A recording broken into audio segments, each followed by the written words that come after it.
Um, oops. That's okay. I don't know. Okay. Something came up. So I had been doing this research, but it was that book was set in the 1960s. And so, you know, the whole prohibition kind of period was before that. But as I was doing my research, I came across Michael Malone in that research. It was actually a documentary that I watched on the Untouchables and on Al Capone. And here's this very mysterious character who nobody knew much about, but I thought this guy is so interesting. And as I did more research on him, I found out that he was real and that he'd been a Treasury agent on many big cases and had just lived a very quiet life. And then, of course, dug into it some more.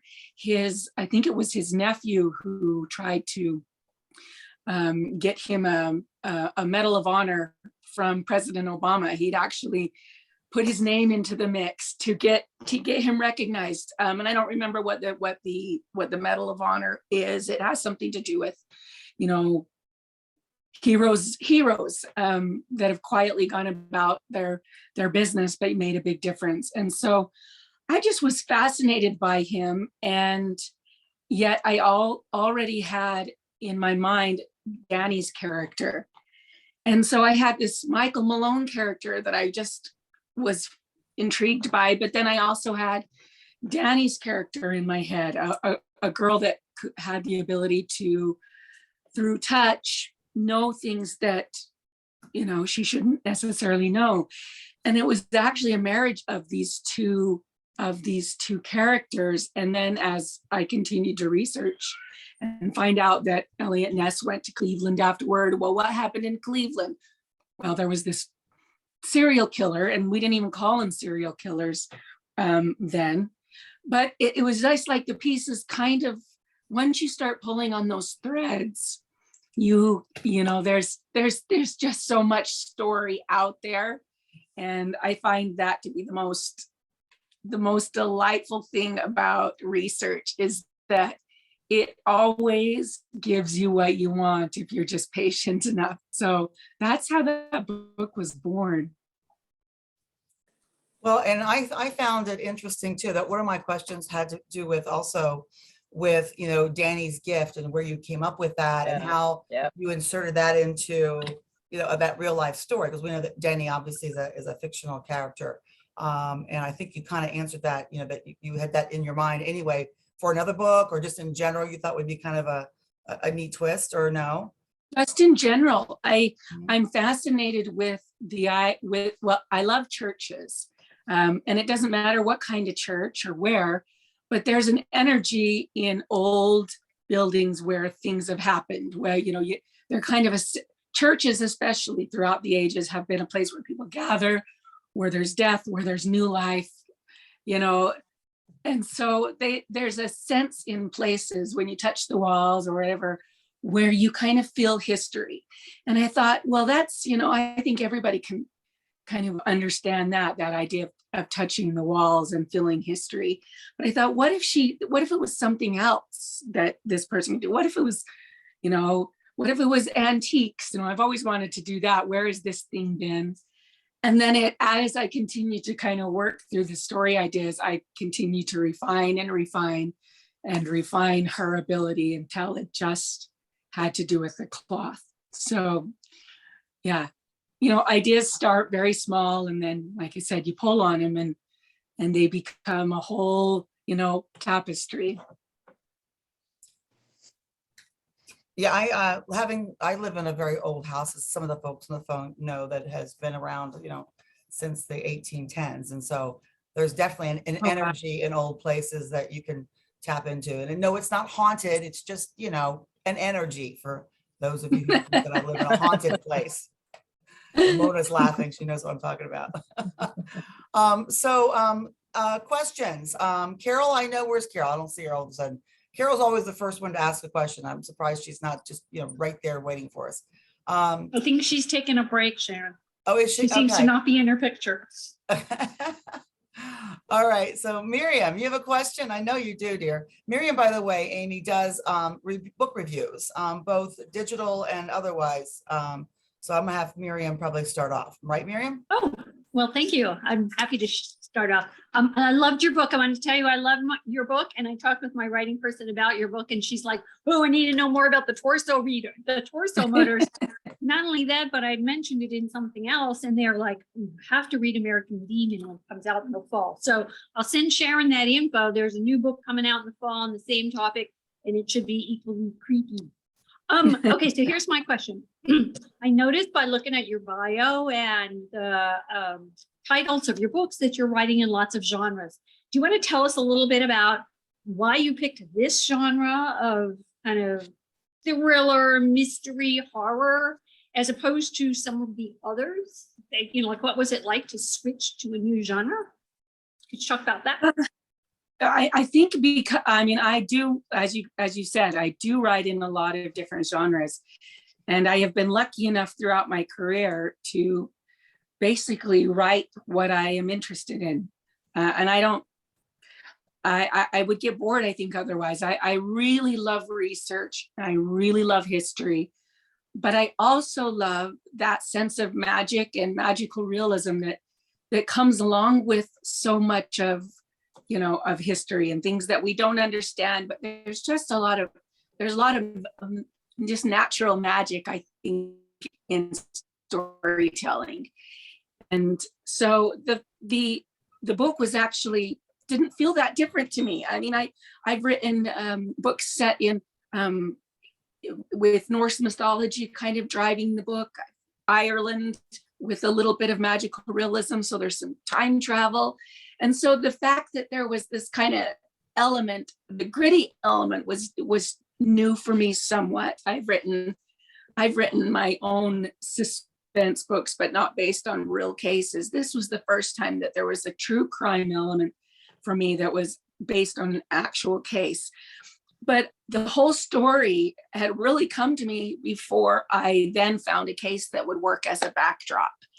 So I knew Michael Malone, I knew Danny, I knew her aunts, I knew kind of what I wanted, but I knew I needed to have a mystery, a real life mystery, because this book was historical. I had needed to have a real mystery that then would bring Danny and Malone together.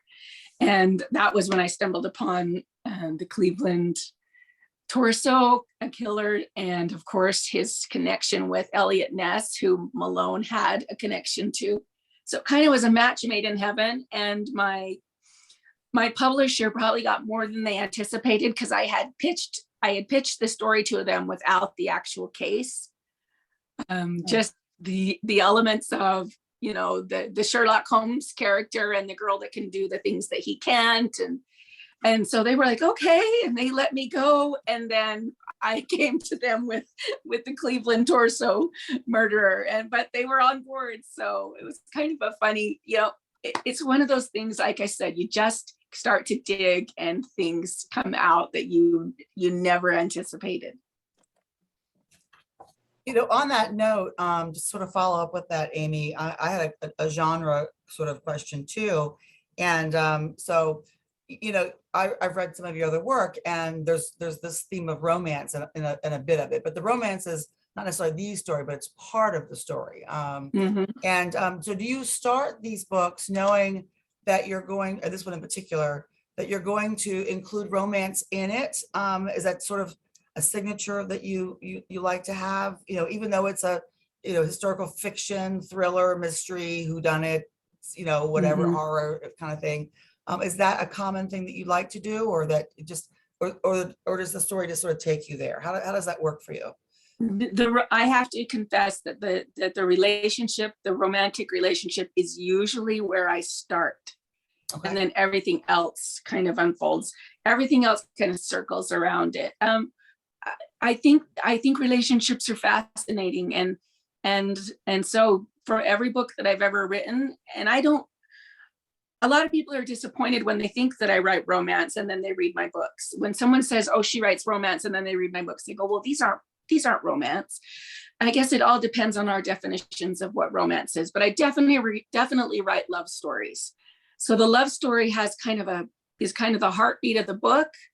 And then life kind of unfolds around it, the things that bring these two characters together, the settings in which they live, the trials of the time period in which they live. And that all plays into it. But I do love having a central love story. It just kind of rocks my boat. So Great, thanks. Janet, you have a question? Well, I don't have a question so much as that I found it kind of funny because I also read your book on Kindle, and I had to finish your other book before I got started on this one. And the other one was What the Wind Knows, your Irish story. yes.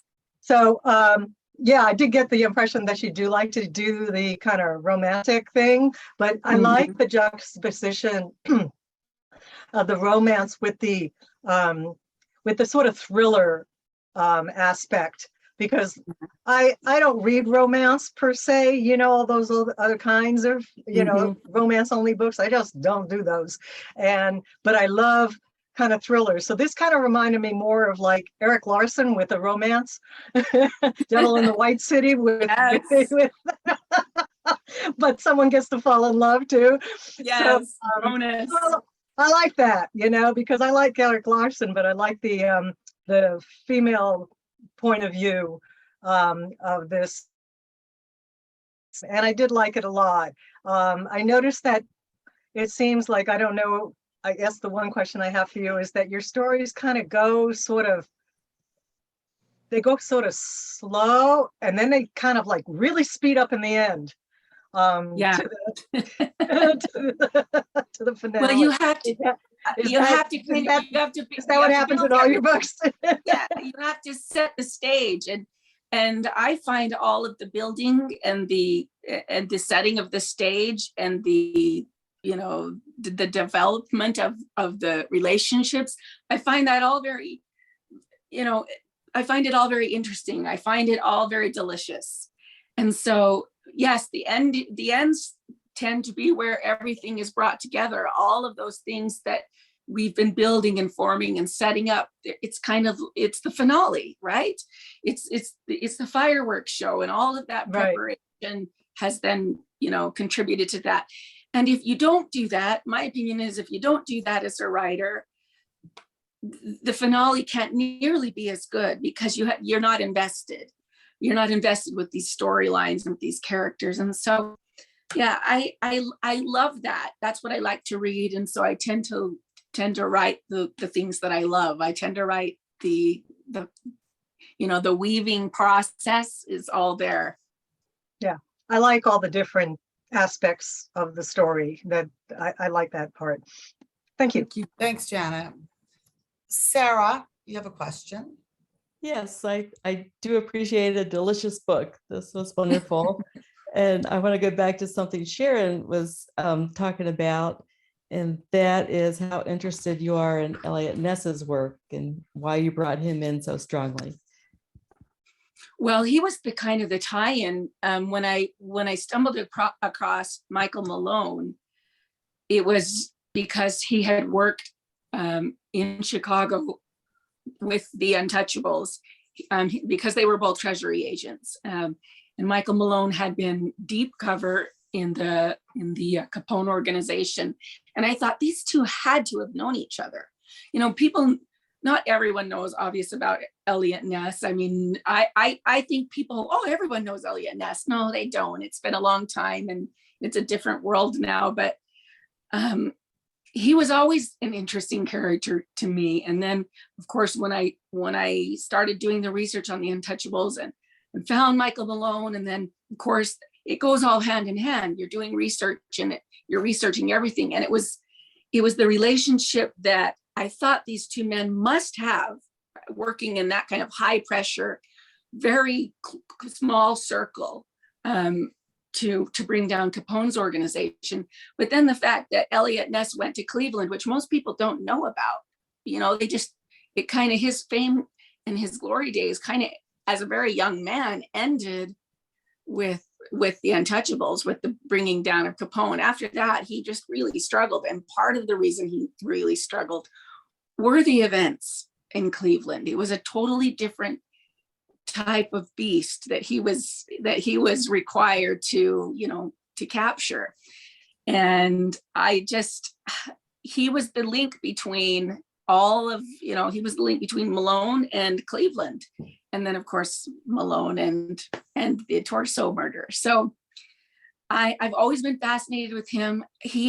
There's a lot of story there with poor Elliot Ness, because he did not get a happy ending. And, just an interesting figure in American history. And that's intriguing to me. Kathy, you have a question. Hi, mine also isn't so much a question, but I wrote down 2 blurbs or quotes from your book that really hit home for me, and I wanted to just read them quick. One is, "The truth is, the harder we are, the easier we shatter. It takes some softness to absorb life's blows." I love that. And the second one that really hit home, maybe it's because of my age, is, "The jump from 10 to 25 was a lifetime. The leap from 25 to 40 was but a long weekend." How true is that? It's 100% true. Yeah. And when I wrote it, I was like, yep, a lot of time you're just riding along, you're in that moment, you're in the character's head, you're just going, and something comes out and you're like, you just nod, because you're like, Yeah. yep, that is the Love truth. I just stumbled upon it. I just wrote it. Yeah. Yes. So those are both truisms, as far as I'm concerned. The fleeting and the fast passing time, and that feeling of, oh, where did I in my dreams, I'm still 25. But, and then of course, softness and life's blows. I do think we have to be able to roll with things. And so I think that's a truism as well. Sarah? I lost her. I also was struck by "the harder we are, the easiest we are to shatter." Mhm. And I was wondering, in which the softness, and if it was Danny, do you think that you have to have softness before you can develop resiliency I in your think life and go on? her softness was her resiliency. I think her ability to be soft and loving, and understand her purpose and her gifts and what she had to offer. I think that was her resiliency. She wasn't going to be, she didn't have Malone's gifts, and he didn't have hers, but he had kind of closed himself off to the world, and had become bitter and hard in some ways. And she had every reason to also become bitter and hard, but she used a different tact. And I think in many ways she teaches him that. She teaches him that it's, she teaches him to soften. And of course, the blessings come in that softening and that opening up your heart and being willing to be hurt, but also to feel joy. So she gave him that. She gave him that softness. So yeah, definitely Danny was the soft one, but I also think she's the most resilient. So on that note, Amy, I had a question about Danny and the eyes. Authors tend to bury symbolism in the book in subtle places. And of course, in this book, there was some foreshadowing as well. But in terms of, and maybe I missed it, but was there something specific you had in mind when you gave her the blue eye and the brown eye? And what is that tied to? Well, just the obvious, which, is the fact that she doesn't see the same way everyone else does. She doesn't see the same way everyone does. So it's just a physical manifestation of an internal gift. But also there was the fact that she had that she had a very different look right from the beginning. In some ways, it helps Malone remember her. I mean, it makes her stand out. Her difference kind of makes her stand out. He's a little bit shocked by it. Not just by what she can do, but by her appearance and the combination of this, for lack of a better word, peculiar little girl with this interesting gift that, of course, is manifested by her, but by the way she looks. So it was really just that. It wasn't that I think there's any scientific connection between having heterochromia and being able to have a special gift, but I liked that it was a physical manifestation, and I also liked that it made people a little leery of her because that worked into her discomfort and her having to try to, make a way for herself in the world when she doesn't look exactly the same as everyone else, and her looks tend to make people uncomfortable. I liked that. I liked that it made her a little bit of a loner. Thank you. Lisa? And hi, Amy. I really liked your story, and I think one of the reasons I love to read is to learn new things, and I had never heard about this, so that was quite interesting. I'd like to learn more about it, and I think thanks, Miriam. You posted something to learn more about it. But my question is, and Sharon, you already asked the one about the eyes. Sorry. I wanted to know: are you going to continue the story of Danny and Michael? I would love to have them be kind of a duo, a Bogey and Bacall kind of duo, but it just depends on what my publisher. I have written the problem with writing so many genres and enjoying that and having them all out there is that then you have to kind of work with your publisher as to what sells best, and they've given me so much leeway, but what bottom line is it really has to do with what they'll say, what they'll sign off on. So I would like to do more. I'd like to do a whole series of different mysteries they solve and ways they work together, because I find the combination, I find them fascinating, and I like their relationship a lot. So hopefully there will be more, but I always write with the idea that if that's all there is, that I have given my readers a fully fleshed, complete story. And then if I'm lucky enough to do more, that I can. Thanks, Lisa. Miriam? So I noticed lots of stuff because, I'm a librarian. So I noticed that your publisher is Lake Union, which is an Amazon publisher.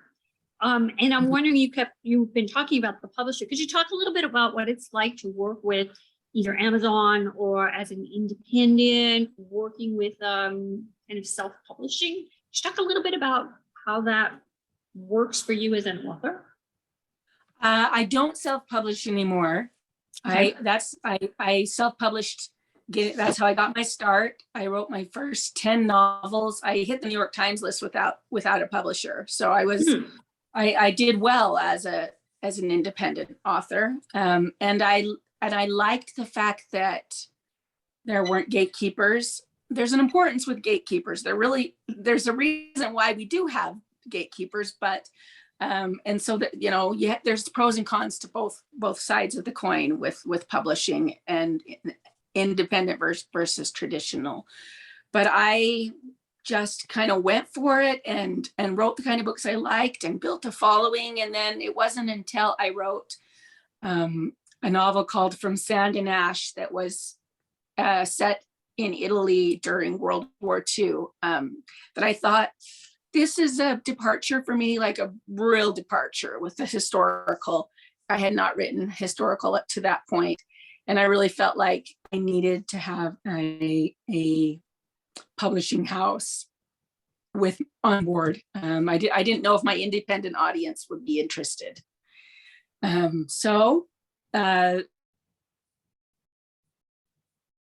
Traditionally publishing career was born, and I have stayed with this with these Amazon imprints since. A lot of people get confused because you self-publish on Amazon, but Amazon has its own complete independent publishing arm where they traditionally publish. So I had signed with Lake Union for historical, and then I wrote a couple fantasy, and I published with 47 North, which is also an Amazon imprint, an Amazon publishing imprint, which is, speculative fiction. So I have not gone back to self-publishing. That always remains an option to me, but I would have to, it would basically have to be that my publisher didn't want what I wrote, and then I would maybe look into publishing on my own again. But so far, so good. I've been happy with this, with having a bigger platform to share my stories. I think that's great. Thank you very much. I'll have more questions. So I know I'll she's just she turn got a over lot of the- questions usually. Teresa, I see you've got your hand up. We can't, oh, there you are. Oh, hi. Sorry, I was a little late coming to the meeting. I really enjoyed the book, and I wanted to mention how much I liked Darby, her uncle, and the fact Yeah. that we didn't really know who it was, who the young man, Stevie, said was tailing Mhm. Malone and everything. But I liked also the fact that Danny just intuitively or innately knew that her father had not murdered her mother. And I think that probably set her life on a different course, as tragic as it was to lose both of her parents that way. But I thought it was really well written. And I also knew nothing about those murders, and I had a hard time putting it down. So thank you so Thank much for you. coming tonight. Thank you very much. That's very insightful about Danny. Not even as difficult as things were, she had that kind of assurance. So at least she wasn't carrying that as well. She had an assurance about who her parents really were and who her father really was, with all their faults, but she intuitively knew that, and that I think did kind of allow her to grow up with a little bit different mentality. She wasn't wounded in quite the same way because she had that. And I think that's a really interesting point. So thank you.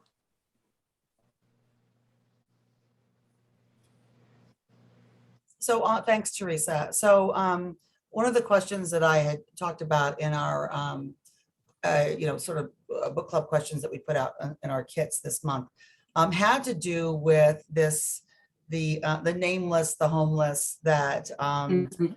Danny had sort of, taken under her wing to take care of. And my question really came around, kind of tell us a little bit about, how you sort of came up with that as sort of a sub theme, or a trait for her. And what did you want? What would you like the reader to sort of take away from that? I mean, you can see how it ties to the Cleveland murders and those victims being, those homeless, nameless, folks that no one really cares about, as your book says, the unknown beloved. But what did you really want from the audience to sort of gather from that? Was there something you had in mind?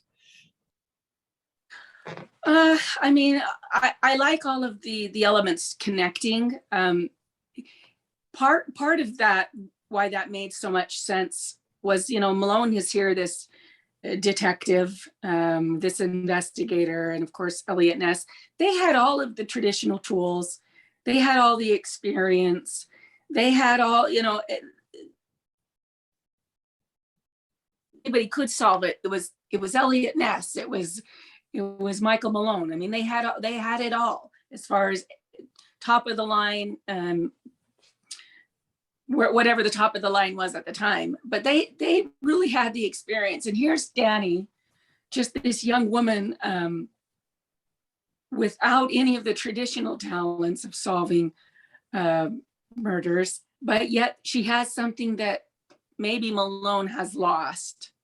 And that is the sense of the fact that these people and these victims were real people, and that they were people that someone had loved. And her own history kind of plays into that.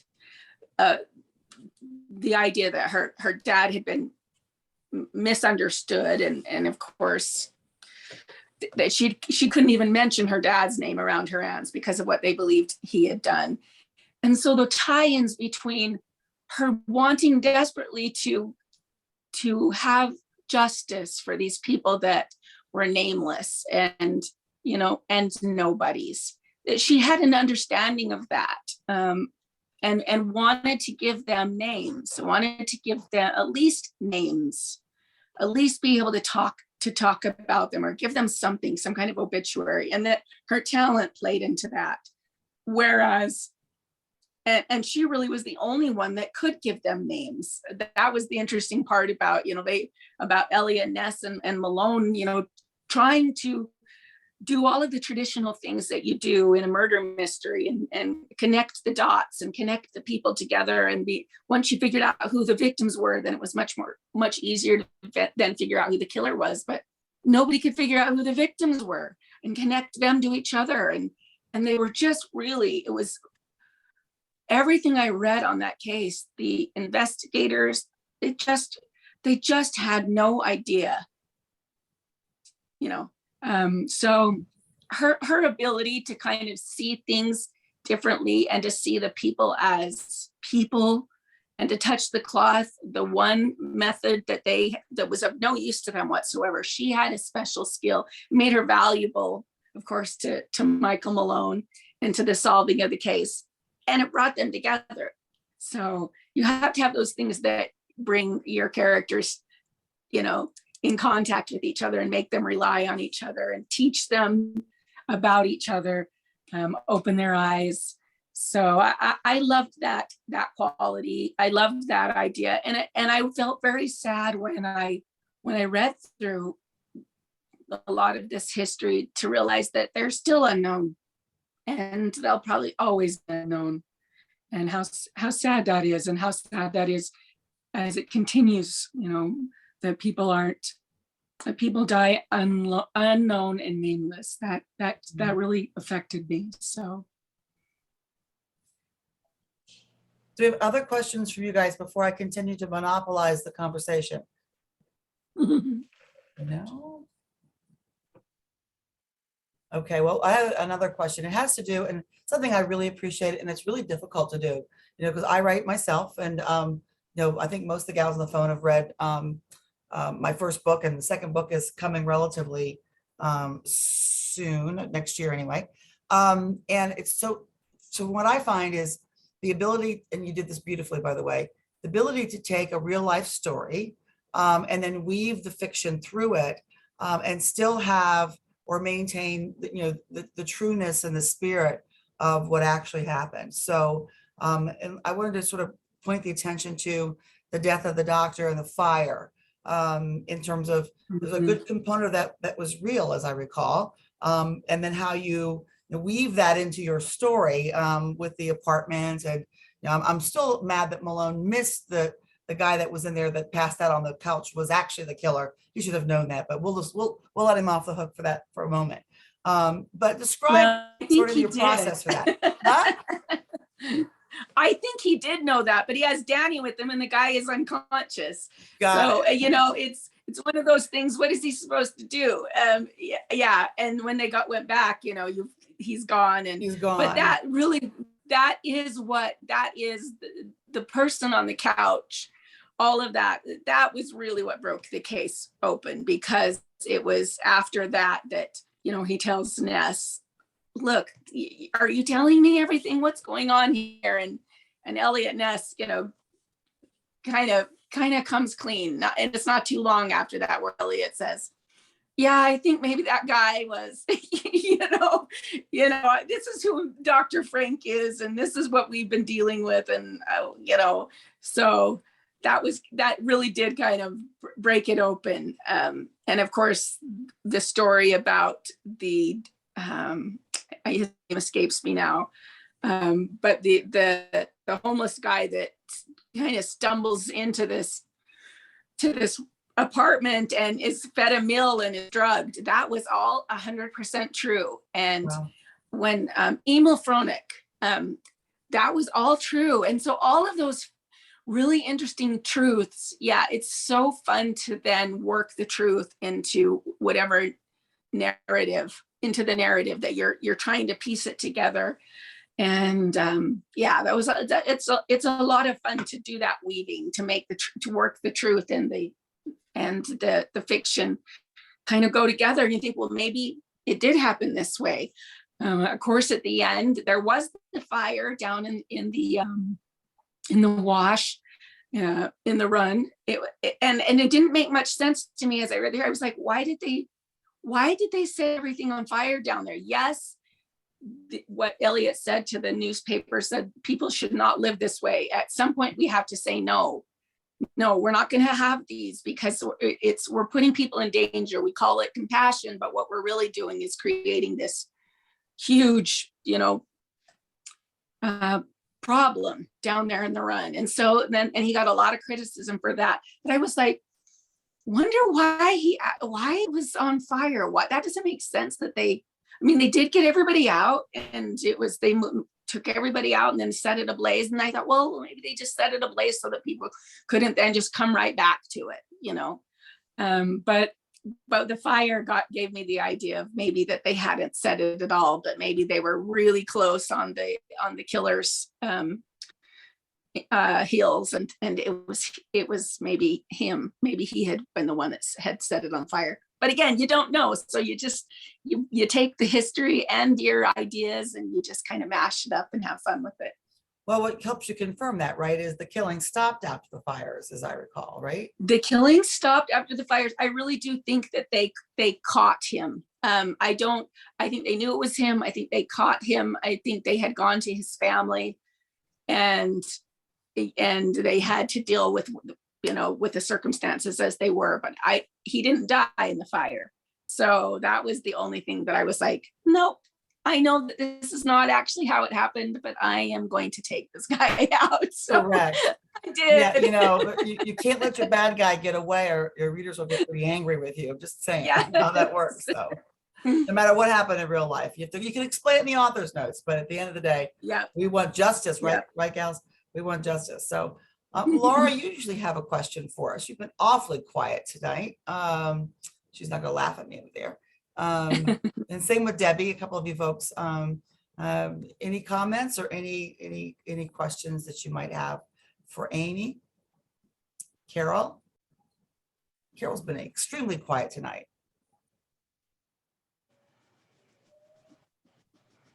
I do have a question, and it might be that I missed it, but I was thrown when there was a guy, it was a big guy, but he only had use of one arm. Mm-hmm. What happened to him? He was a real person. You're talking about, one-armed Willie is actually what they call him. I think that's the person you're referring to, is one-armed Willie. And he was a real character that they had pulled in. He was Black. And I only mention that because in the records, in the history or in the police notes, he was there at all of the times, maybe, well, he had a relationship with Rose Wallace, who they did identify, and he was also African-American.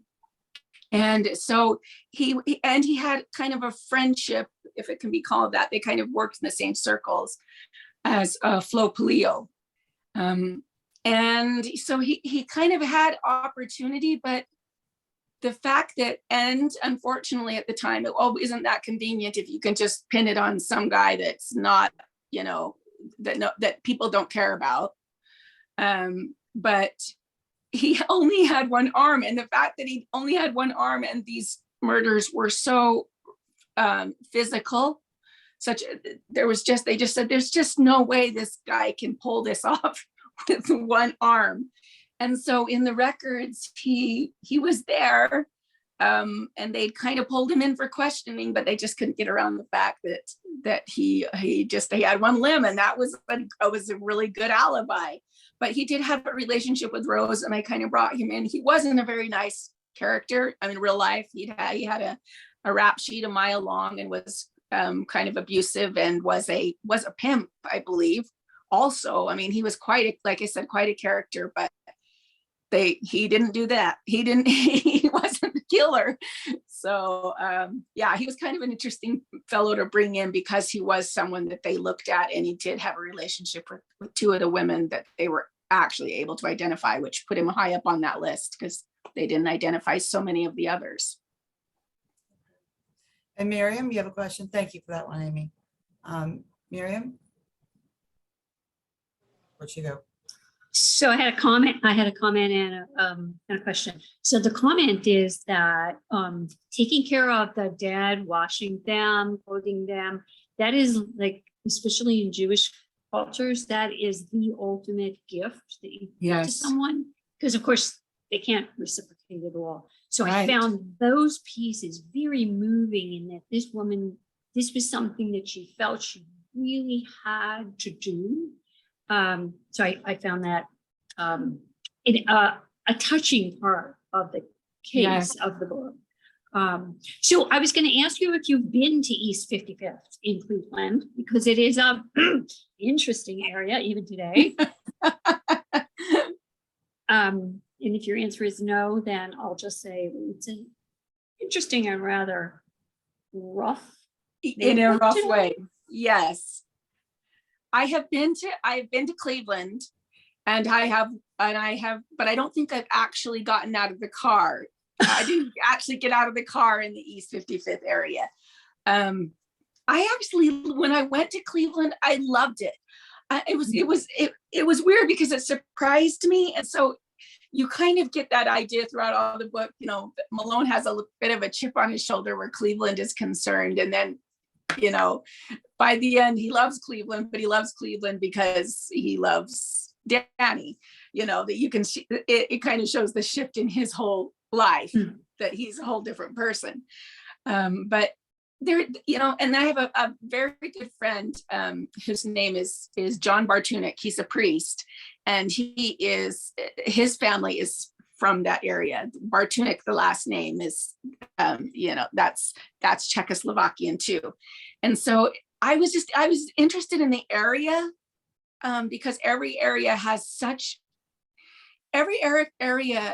in America more than anywhere else. And I put this in the author's notes. Every area is almost like stamped from somewhere else. Like the immigrant story in every single area of the country is so fascinating, and it gives every place a different flavor because the people have come as groups from different places. I find that fascinating. You know, whether it's their architecture and their names and their customs and all their food, all of it kind of, you know, every place in America has their immigrant story. And I think it's so cool, like a patchwork quilt. But as far as the washing and Danny says at some point, and I think Malone says this as well, but about different things. If not me, who? If I don't do this, who will? Because I've been given a special gift so that I can do this, and I can not just washing them and caring for them that anybody could do, but that I see them as people, and and she had that gift. And when you're given a gift, and this is something I've always believed, when you're given a gift, you have to use it. You have to use it to serve, and whatever that service looks like. And it was a very unique service. Yeah, but for a gory case like it was, and a lot of people are like, oh, it was too gory for me. It wasn't too gory for me. And I think it was because I tried to focus on this very touching human part of what it really means when you have no one, and they, you know, you're just a stone in a potter's field, or not even that. So that was really moving to me as well. All of it, the way it combines with Malone's life and his loss, and then of course, and what he did for a living, and then what he was able to, and the changes that he was able to kind of make through watching Danny and what she did. what she had to offer. Very humbling kind of mix of things. And we'll take one more from Teresa. Teresa? I was thinking about Sharon's question, and now I lost my train of thought because I was thinking of two different things. But anyhow, with Danny, I think that you said if you have a gift, you're going to use it. I mean, I live in a historical town, Leesburg, like so many other people, where Sharon lives. And, you know, you drive past these old homes and I'm just like, oh my gosh, you know, like the saying, if the walls could talk, what would they tell me? I mean, how could she not? I mean, I think curiosity would just get the best of you to not be able to. And I think she was such an empath that, you know, she had such a big heart that she wanted to at least give them the respect. So I thought that was really a beautiful and true, you know, had a lot of truth to it. And also, I wonder how much, like Elliot Ness finally confessed, and I'm not sure if that was real or if that was part of the fiction that you wrote, that they kind of suspected this guy. How many people would have been saved? It's like he was hiding in plain sight, and because he didn't fit everybody's stereotypical maniac, you know, homicidal serial killer, they weren't going to take a good look at him. Plus his, was it his cousin who was a congressman? And so I wonder actually how many lives could have been saved if they had been bold enough to actually take action, because they spoke of the surgical precision with which he removed and dismembered these bodies. So you knew he was educated. Not everybody can do that, thankfully. So anyhow, gave me a lot of things to think about, and I really enjoyed it, like I said before. Thank you. You know, I don't, it's hard to condemn the police and that, but because you think, well, I wasn't there, I don't know. But there were a lot of things at play, and I do think the things that I brought into the book that were at play, it was just, there were a lot of pressures, and I believe that kind of corruption that takes place between the powerful and the police, and you know, there are good people in every institution, in every walk of life, but I think it happens way too often that the inconvenient perpetrator gets away with a whole lot, because no matter where you turn, and Elliot talks about this. I didn't know if it was just my feelings for that. It was, you know, here we are, we're political parties, you know. He really wasn't a political man, but he'd been put into place by a Republican governor. And then immediately, you know, everybody forms their sides.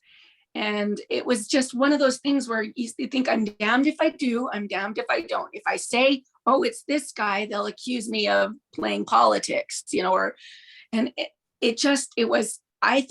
feeling I got was that it was so messy, and that the corruption was so deep and is so deep in a lot of cases, and many of these kind of, you know, between governments and local governments and federal governments. There's just, you know, there's a lot.